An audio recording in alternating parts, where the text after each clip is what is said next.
देखिए कैन का इस्तेमाल कहाँ पर होता है और अब हमको कैन का इस्तेमाल किस तरह करना है, चलिए हम देखते हैं। सबसे पहले याद रखिए कैन जो है पॉसिबिलिटी बताने के लिए होता है। कैन का इस्तेमाल कहाँ होता है? पॉसिबिलिटी बताने के लिए। कल छुट्टी है और मैं कल आराम कर सकता हूँ, यानी पॉसिबल है कि कल छुट्टी है तो मैं कल आराम कर सकता हूँ, मुमकिन है कि मैं कल आराम कर सकता हूँ। हाँ, ये पॉसिबिलिटी है। उसकी एबिलिटी बताने के लिए, एबिलिटी ने क्या? काबिलियत। मैं इंग्लिश बोल सकता हूँ, मेरी काबिलियत है। मैं उर्दू बोल सकता हूँ, मैं मराठी बोल सकता हूँ, ये मेरी क्या है? एबिलिटी है, मेरी काबिलियत है कि मैं कर सकता हूँ।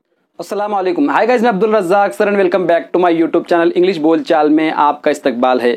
आज हम इंग्लिश बोलचाल का एक टॉपिक पढ़ेंगे। एक बहुत ही इंटरेस्टिंग टॉपिक है, क्योंकि जब हम भी बात करते हैं तो एक तो हम प्रेजेंट की बात करते हैं, यानी प्रेजेंट इंडिपेंडेंट टेंस की बात करते हैं, या फिर हम प्रेजेंट कंटिन्यू टेंस में बात करते हैं, या फिर हम कैन का इस्तेमाल करते हैं, या फिर मे का इस्तेमाल करते हैं, या फिर हम फ्यूचर में बात करते हैं।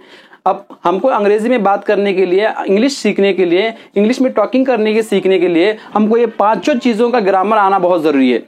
अभी पांचों चीजों ग्रामर को हमको परफेक्ट पढ़ना जरूरी है, परफेक्ट से सीखना जरूरी है। अब हम देखेंगे कि इसी तरह से हम आज देखेंगे कि कैन का इस्तेमाल किस तरह से होता है और कैन का इस्तेमाल कहाँ होता है। यूज ऑफ कैन देखेंगे। अब ये कैन जो है क्या है? कैन एक है मॉडल वर्ब है। अब ये वर्ब के तौर पर इस्तेमाल होता है। अब कब इस्तेमाल करना है, किस तरह से इस्तेमाल करना है, तो चलिए हम देखते हैं, एग्जाम्पल के जरिए इसको समझने की कोशिश करते हैं।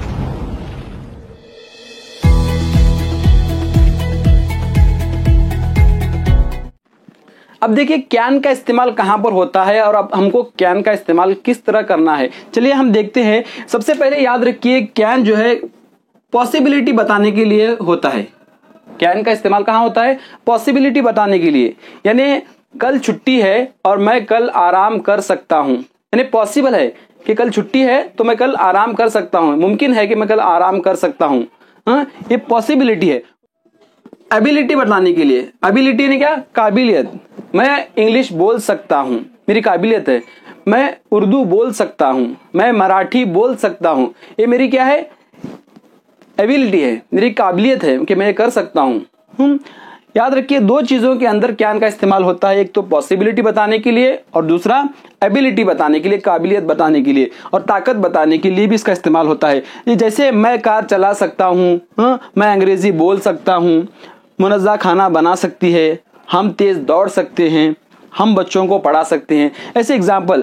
अब इसको पहचानते किसको है, कैसे है, और इसको बनाते कैसे है, मैं आपको समझाऊंगा। सेंटेंस बनाते कैसे हैं, इसकी पहचान है कि जुमले के आखिर में क्या आता है? सकता है, सकती है, सकते हैं अगर आता है तो हम उसके लिए एबिलिटी और पॉसिबिलिटी बताने के लिए क्या इस्तेमाल करेंगे? कैन इस्तेमाल करेंगे। चलिए हम एग्जांपल के जरिए समझने की कोशिश करते हैं। हम समझेंगे इसका फॉर्मूला क्या है। सबसे पहले इसके अंदर आता है सब्जेक्ट, उसके बाद आता है, उसके बाद लगाना है हमको कैन, और उसके बाद वर्ब का फर्स्ट फॉर्म और फिर ऑब्जेक्ट लगाना है। एग्जाम्पल देखिए यहाँ पर एग्जाम्पल क्या है कि मैं कार चला सकता हूँ। यहाँ पर एबिलिटी बताई जा रही है कि मेरे अंदर एक एबिलिटी है, मेरे अंदर एक काबिलियत है कि मैं कार चला सकता हूँ। तो इसका हम सेंटेंस किस तरह से अंग्रेजी में बनाएंगे और अंग्रेजी में ट्रांसलेट करेंगे, हम देखते हैं। जैसे सब्जेक्ट सबसे पहले हम लिखेंगे, काम करने वाला जो है सब्जेक्ट हमारा है मैं, आई।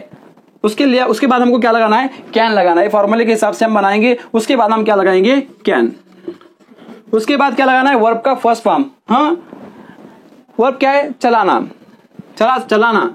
अब चलाने के लिए इंग्लिश में क्या कहते हैं? कार चलाने के लिए drive.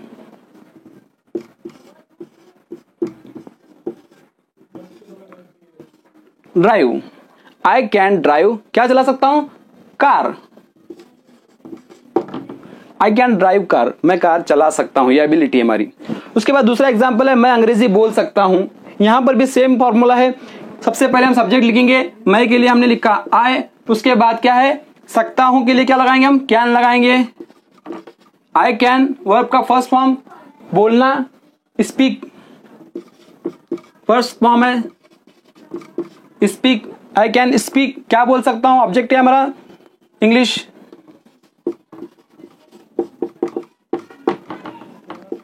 I can speak English, मैं अंग्रेजी बोल सकता हूं, ये भी हमारी एबिलिटी है, हमारे अंदर काबिलियत है बोलने की। मुनज़्ज़ा खाना बना सकती है, यहां पर भी सकती है आया है। उसके लिए सबसे पहले हम सब्जेक्ट लिखेंगे। सब्जेक्ट कौन है? मुनज़्ज़ा, काम करने वाली हमारी मुनज़्ज़ा है, मुनज़्ज़ा। उसके बाद क्या लिखेंगे? कैन। मुनज़्ज़ा कैन वर्ब का make food, Munazza can make food, Munazza खाना बना सकती है।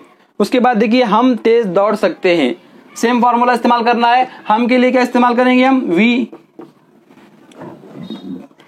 वी, उसके बाद क्या लगाएंगे, कैन, वी कैन वर्ब का फर्स्ट फॉर्म, वर्ब क्या है,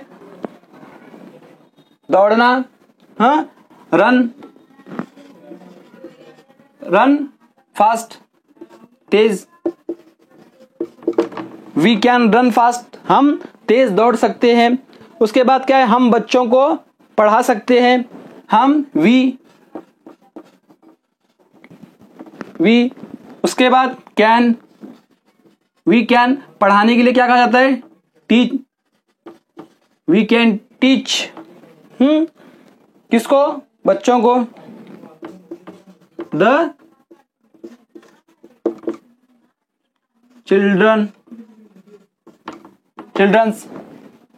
we can teach the children, हम बच्चों को पढ़ा सकते हैं। ये तो हुआ हमारा अफर्मेटिव सेंटेंस यानी मुस्बित जुमले हुए। अब हम देखेंगे नेगेटिव किस तरह से है। सबसे पहले इसका स्ट्रक्चर समझना है, इसके अफर्मेटिव सेंटेंस किस तरह से बनाते हैं। अब हम देखेंगे कि नेगेटिव सेंटेंस किस तरह से बनाते हैं।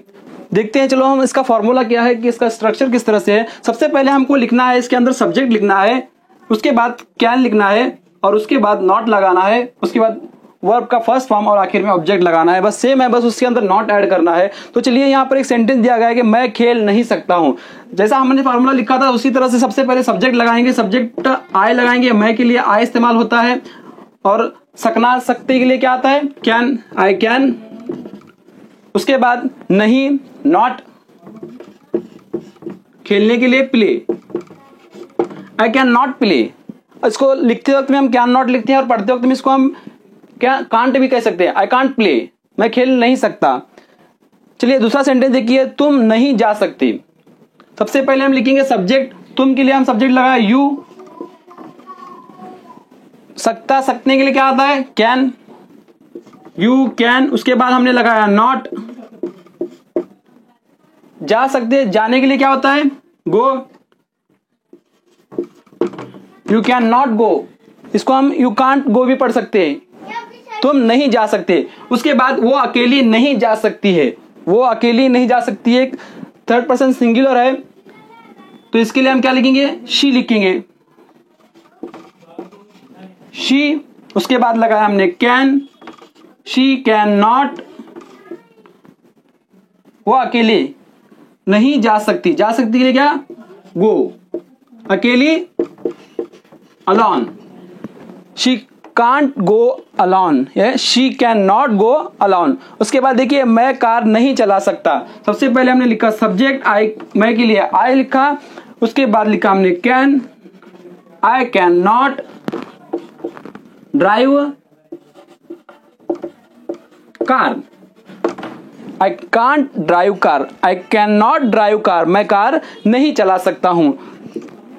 तो गाइज हमारा आज का लेसन यहाँ पर कंप्लीट होता है। अगर ये लेसन आपको अच्छा लगा है तो प्लीज इसको लाइक कीजिए और अगर आपने अभी तक हमारे चैनल को सब्सक्राइब नहीं किया तो प्लीज सब्सक्राइब कीजिए और बेल आइकन को दबाइए ताकि आपको नोटिफिकेशन मिलते रहे और आपका सिलसिला सीख चलता रहे।